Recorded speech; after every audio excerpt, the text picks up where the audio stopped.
told him specifically, a trader, I'll have it off you if it's just the clutch. If it's got a noisy gearbox, I don't want it. And it turned up, and guess what? It needs a bloody gearbox.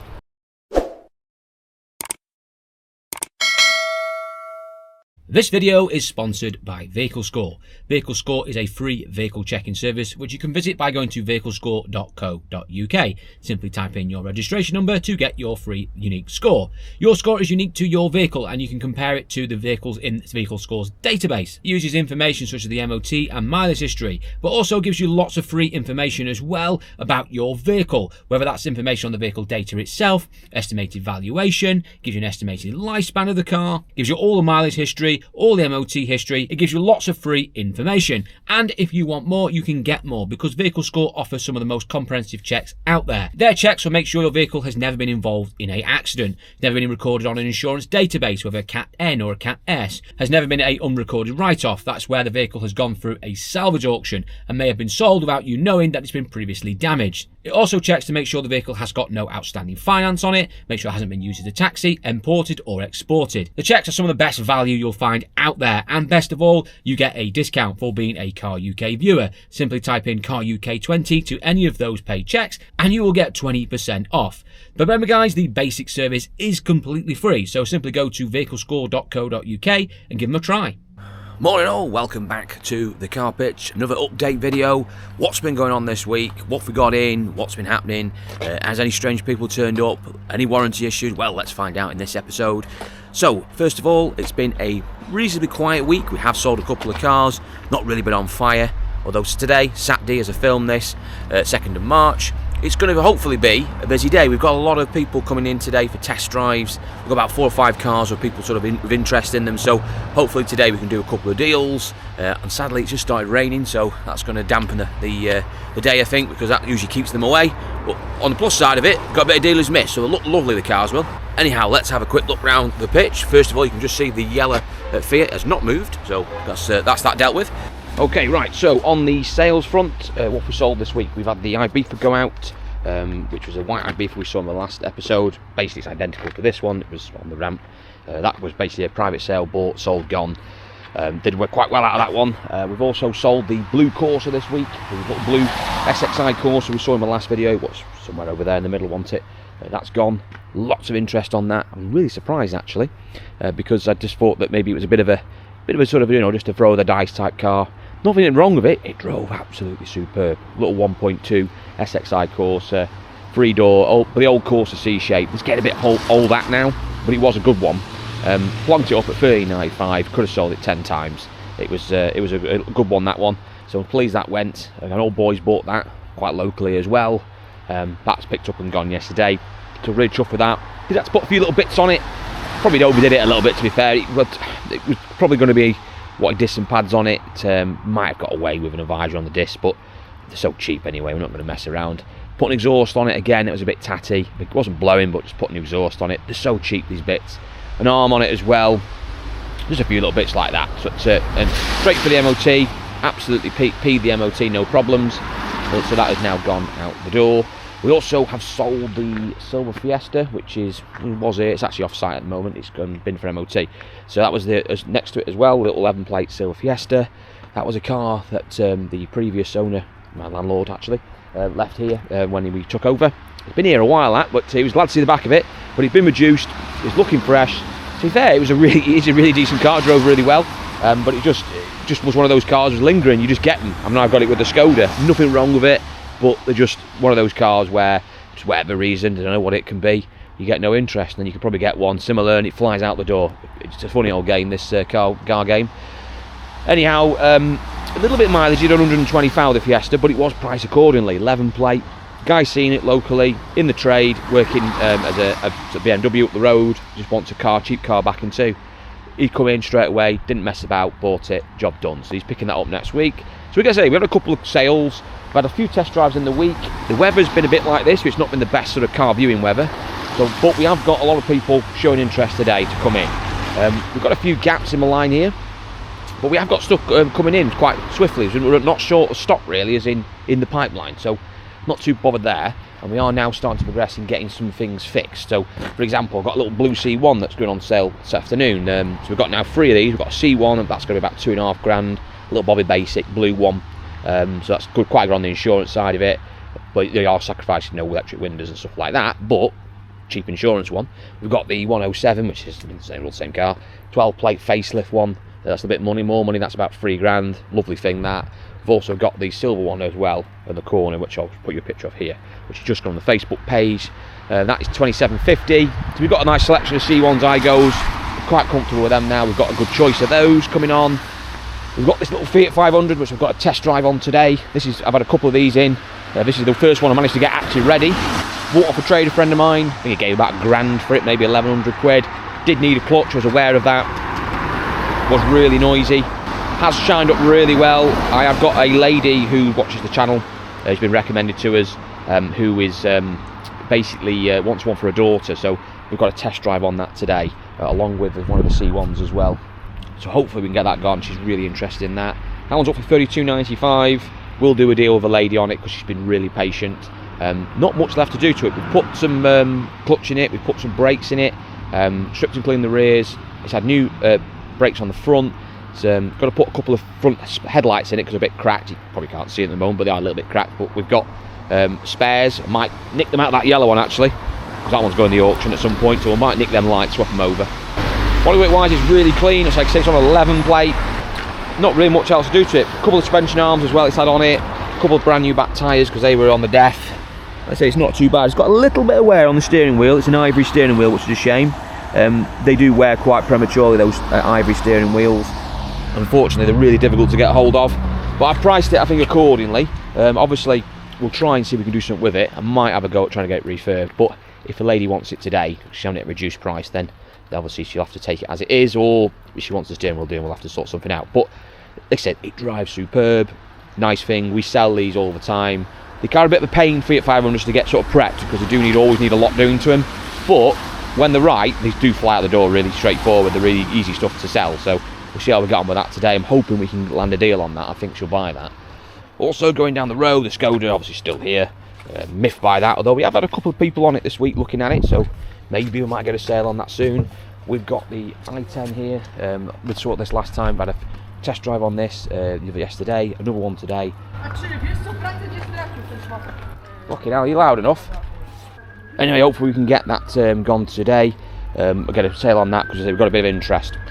Reminds me, actually, I just need to quickly get the extension in and give it a bit of a quick going over in the footwell because we've had people in and out traipsing in it. We've got this little low mileage Agila just come in. This is a part exchange we've had lying around the site for about a week or two now. This was against a Vauxhall Mariva that we sold to a little old lady. She bought this off the previous owner probably a year or two ago. Been driving around in it, absolutely fine. I was a bit sort of unsure when it first come in because they're getting a bit old that now, these Agilas. They were never really that popular cars. Agilas and the Suzuki Wagonars, which they're based on. But it does drive exceptionally well.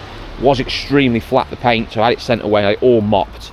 For the sake of like 70 or 80 quid it was, whatever it's cost me to have it mopped. Decided it was the best thing to do. And just grab the phone. Right, we're back. That was a lady wanting to come test drive the i10. So now I've got 2 test drives on the i10 today, so it's looking promising. Anyway, the Agila, had it all mopped up, come up lovely. Cheapy again, little 1395er. It's only done about 64,000 miles, that Agila. It looks lovely now because it's covered in dealer's mist as well. It's got a few very light marks on the bonnet. I mean, very light. But it is what? How old's this car now? Knocking on the door at 18, 19 years of age. But it drives like brand new. Solid underneath as well. I've MOT'd many of these. They usually start rotting where the back anchors are, where they sort of got trailing arms on them. Actually, all right, this one. It's actually quite solid. So it's a nice old thing. That drives well. Bit of a strange thing these were because the Suzuki and Vauxhall versions, they're the same car. They're basically Suzuki. But they all use their own engines and stuff on them. So these have got the 1 litre old Corsa engine in them, which is from the Corsa B, started life in, which is actually quite a good engine actually. It's better than the later ones. And then the Suzuki used its own 1.3 version, which you used to get in sort of Swifts and Altos. I mean, you did not get it in the Alto, did you? You certainly got it in the Swifts anyway, the 1.3. I mean, to be honest with you, the 1 litre is probably the better option because it's more economical. But yeah, it drives well, lovely thing. I suspect that will sell pretty quick, to be honest. If someone wants a cheap little car, which I want MOT with warranty on it, It's serviced. Well, obviously we'll service it. It has got some service history, but we will service it again. It's just a nice old thing, little boxy thing. Ideal as well. If you just want something boxy, like imagine a delivery guy. You get a lot of stuff in that. Just a cheap alternative to a van, even. You're not bothered. You know what I mean? It's a real option for you. Right. Rain's coming down pretty heavy now, guys. So I'm going to wrap this up pretty quickly because I'm going to be drowned otherwise, and we have flu all next week. We've seen one. We've seen that. We've seen the scene one. Punto. Remember this Punto? Actually, this is a good shot actually because this tailgate was punched in. This is from the auction before. I think it was in January we bought this, which is rare for me to buy a car in January, but we did. Little Fiat Punto, had a whacked tailgate in the back of it. Wasn't dear, it was about 300 quid if you remember rightly from the auction. It's come up really well. Had it all painted, polished up, it's come up like a gem. It's got a few very minor marks on it, and I mean minor. We're talking like little bumper corners here and there. I'll show you one there if you can see any. I've just touched a few bits in there, you can't quite see it. But overall, clean car. A little bit of service history of it. 1,850 quid, done 91, drives really well. Put some gearbox mounts on it, about to put an exhaust system on it, stripped some clean brakes on it, just a few bits like that really. Service on it, it's come up really nice as well. So I'm pleased with that one. I can quite show you inside of it. Been the valeters. It's a nice old thing. 5-speed manual. Cheap car, 5-door, should fly out the door. We sell these all day long, Puntos. Finally as well, because I am really now getting treacherously wet, is the Megane. That's an update on that. This is the Jewish Racing Gold Megane, now back, up for $32.95, 62 plate facelift edition. Got service history coming out of his ears, drives really well. Gear stick, I don't think it's going to open actually, I think it might be locked. Oh no, it's open. Changed the gear stick because that looks like, I think I mentioned it had leprosy. So that's now been changed, all been valeted. It's come up really well, been painted. Just looks a really nice car. Superb value for money they are. I think that's got about 80 odd thou. You compare that to a 62 plate Focus of a similar era in spec as well, you'd be looking like a titanium for the same spec. I mean that'd be probably another grand at least on top that price. So and I quite rate the Meganes. They do drive really nice. So that's in. I've been using that a couple of days this week before we cleaned it up. I say driving sensational. So we've had a few people nosing at that because on a 62 plate it does look value. They do. Compare that to his alternative rivals. I'd much prefer to have that than say an Astra J of a similar year personally, but that's just my preference. Some people just won't have Meganes. They just won't have them. They just think they're all rubbish, and it's unfair that because actually Renaults. I've got some decent Renaults out there to be fair. Right, we've covered everything now. Nothing else has moved really. What else have we got here going around? We've got not much progress happened over on the corner really, although the Kia has moved on sale. That is just going to get mopped shortly. I'm going to take that in a minute to paint. That's one of my landlord's cars. Been here for a month or two, but got a bit of interest on it, but it just needed a few bits doing. We've got them sorted now. We're going to get it mopped. Once that's mopped and looking all lovely, we'll get it back on sale, and hopefully that should fly out the door. Cheap diesel estate car for someone. So we'll catch up with that in another video. Lastly, before I just go inside and have a quick chat with you, KA, we've got that coming in. That needs going to paint for the bumper. Again, bread and butter. Gearbox is good in that one, which is a relief. Swift, that has not got a good gearbox in it though. That is one off a friend of mine. I told him specifically, a trader, I'll have it off you. And it needed a clutch, by the way. I'll have it off you if it's just the clutch. If it's got a noisy gearbox, I don't want it. And it turned up, and guess what? It needs a bloody gearbox. So we've had to have a bit of a chat, me and him, on that one. I've basically told him, look, you either picking it up or you need to knock me some money off for a gearbox because they're a nightmare to get hold of. As I'll explain to you in a minute, because I thought I had a development on getting a cheap gearbox for it, and then it all went wrong. Right, we'll carry on this video inside because it is being down. So that gearbox in that Suzuki, I mean that Suzuki's by the way done 100,000 miles, 06 plate. It's a very clean car underneath, onto wash and valeting, but underneath it's a clean car, and they usually are very popular things. Do sell well, actually hold the money really well as well. I mean, a retail on that's probably about $19.95, even on an 06 plate. But the dudes, like I said, they drive really well and they are popular, so I do like selling them. But the gearboxes are renowned for going on them as well. That's the main thing you've got to worry about on those, is gearboxes. So I did say to him about the gearbox. He still showed me it was all right. I mean, in fairness, the clutch was that bad. I don't know how you could really tell if it was all right or not. Anyway, I did manage to go down the road in it, albeit very slowly because there's hardly any clutch left. And literally within 100 yards I could work out, but the gearbox was knackered. It was all whining in the gears, which is really common on them. So I rang him up first, the guy bought it off, and said, look, pick it up or we'll have any money back off you. I want some money back for a gearbox. In the end, we negotiated a discount on it. I think we originally got it for about 600 quid, it went down to 300 quid. I don't think he could be bothered to pick it up either. So I've now got some money there to buy a gearbox. That'll probably just about cover the gearbox. They are expensive, them. I think they're about $350 from memory. But it's all faffing around and getting it here and doing all, all that side of it. We've got to do a clutch on it anyway, so there's no real extra labour other than just mauling a gearbox sort of in and out really, and just doing moving a few auxiliaries. But so that's what we've got to get sorted. I thought I had a gearbox for it. I spoke to a friend of mine who breaks them, rang him up, said, look, you probably haven't got one, but have you got a Suzuki Swift gearbox? He says, yes, I have. Not only have I got one, I've got two. I thought, right, we must be in luck here. We've definitely got a Suzuki Swift gearbox coming in our way. Basically, his story was that he had a Suzuki Swift he bought, very similar to ours. He had a noisy gearbox, so he basically took the gearbox out, sent it away to be repaired from a friend of his who does repair gearboxes. He took a while, should we say, to do it. My mate got that frustrated that in the end he decided just to basically just get another gearbox. He got another gearbox from another car, a breaker. He had that turned out to be the wrong one because there's two different types. Well, actually three different types, but two on this sort of year. So that was wrong, so we ended up with that gearbox, and then in the end he went out again because he now sold the car, sort of preliminary to it being repaired, and then got another gearbox, the correct one off the code, fit it in the car. 2 days later, the guy rings up and says, your gearbox is ready, it's all repaired. So we ended up with two gearboxes, two different codes, a ZN or ZO, I think it is, and a ZN2.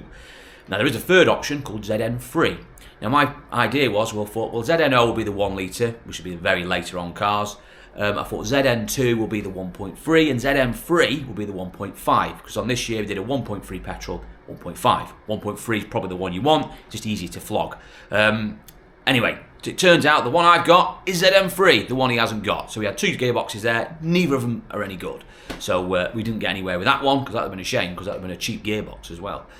So I've got to get one from a place in Birmingham, which I've dealt with before, which the boxes are fine, they work, but my word, what a faff they are to deal with. So I'm going to have to ring them up and get one of those sorted. Last time I had a gearbox off them, oh my God, well, I'll tell you that in another story once I've done the Suzuki, because it was a pain. Hopefully this time I won't have the same experience with them. That's pretty much it really. What else have we got going out today? Quickly show you the Insignia actually in the back. That's now done and going on sale. In the workshop, what's going on in here? Well, the rain's coming down hard, I can tell you. You can hear that in the background. We've got the Insignia in here. This is going out today, got to clean it. We sold this a week or two ago, bought this at the gate. Nice thing this, dries absolutely sensational. Last time we had this in, we'd sold it actually, and the guy came to view it, and literally the battery completely died on it. No sooner had he turned up, which was just like the worst possible situation. But nonetheless, he still bought it. He said he liked the car, he took the word for it, was alright, which it is. Got full service history. Like I said, this is the one that's been into Vauxhall, had a rucker work done last year, clutches, and had some injectors done. So all the common things that you want sort of looking at have all been done, so I'm quite pleased with that, as it's been sensational for us. Put a brand new battery on it, did give us a bit of a run around on the battery, because then all the windows started playing up and started throwing up all sorts of things on the dash. Anyway, we sorted that out, basically have a relearn procedure on them. The first one I've ever done on one of these, relearn procedure, basically because they've got these new batteries, start stops. Some of the modern cars you basically have to put the machine on it and relearn them. So stuck on the old topped on, the 800 version, we sell the BT800, that's got the relearn procedure on it. So put that on, did all that, set the windows up, blah blah blah, left it running on the idle, and then it was running absolutely perfect. Been out in it, done about another 10 miles in it, fine, no issues, been absolutely perfect. So I mean, at the end of the day, the customer's got a decent car there, brand new battery on it, which cost me an arm and a leg. But then again, at least it's happened now, because if that broke down on the customer, I mean, he wasn't that far away, he's only in Staffordshire, but nonetheless, I've got to then lose time going out to fix it. It's inconvenience to him. We'd have had all that faffing around was when he put a new battery on at the roadside trying to fix it. So at least it's happened now, and that's the main thing. I always say that to customers with warranty stuff, and we had it the other day actually on an Astra that came in, we sold. Guy had it literally a week, and the clutch then started playing up on it. But at least to say to him, look, I know it's an inconvenience, you've just paid money for a car, you don't want to be coming back under warranty claim, but if you are going to come back with a warranty claim, at least it's happened now under warranty. Because if it happened 6-7 months later down the line, obviously you'll be putting your hand in your pocket to fix it. So on a plus note, at least it's been fixed for free now and it's been dealt with, you've got a bit of peace of mind. So always just try and see the positive sides to it, even with a warranty claim. I mean, ideally you don't want to pay out for warranty claims, but they're just a fact of the job, and if you can just reassure people that you're going to fix it, do things properly, then obviously it just works better for you in the long run. and hopefully as well you get some repeat business and recommendations out of it. So it all goes full circle, doesn't it? Right. Oh, actually, I was about to wrap up then, but no. I can show you this. These are out of that white Fiat 500 outside. So it had a bit of a spongy brake pedal, which we put down to the fact maybe that it might have a leaky wheel cylinder on the back, hence why we stripped all the brakes down. But actually, as you can see here, look at the state of that pad. That pad there is basically come off the material and all bent, which is not great. Now basically what's happened is that these have just been thrown in. They're not even old pads then. They've probably only been in for a very short period of time. Delphi as well. But they've been basically thrown in. No one's cleaned up the carriers and the sliders. So the slider was sort of jammed up. The carriers weren't clean, so the pad's not moving right. So it's not moving back and forward. It's all sort of angled and it's just bent it and knackered all the material on it. Hence why we've got sort of a horrible spongy brake. So there you go. So it's never seen that before on a pad really. I've seen them where they've sort of been seized in, but never when they've actually bent apart. But there we go. I don't think it's really a fault with the pad, because Delphi pads are actually OE and actually decent pads. It's just a case of just people don't put them in properly. Right, I think we'll wrap it up there. Rain's coming down hard now, which is worrying me because that's usually going to keep people away. So hopefully we have a successful weekend, but we'll see what happens. I'll keep you posted next week in the next update video. Got some auction content coming as well next week, so make sure you check that out. Don't forget to check out today's sponsor, Vehicle Score. Make sure you use that promo code CARUK20 to get 20% off any of those paid checks. But always remember, the basic service is completely free to use. Thanks again, guys, for watching this video. Like and subscribe if you can, please. It helps me out immensely. I'll see you all in the next one.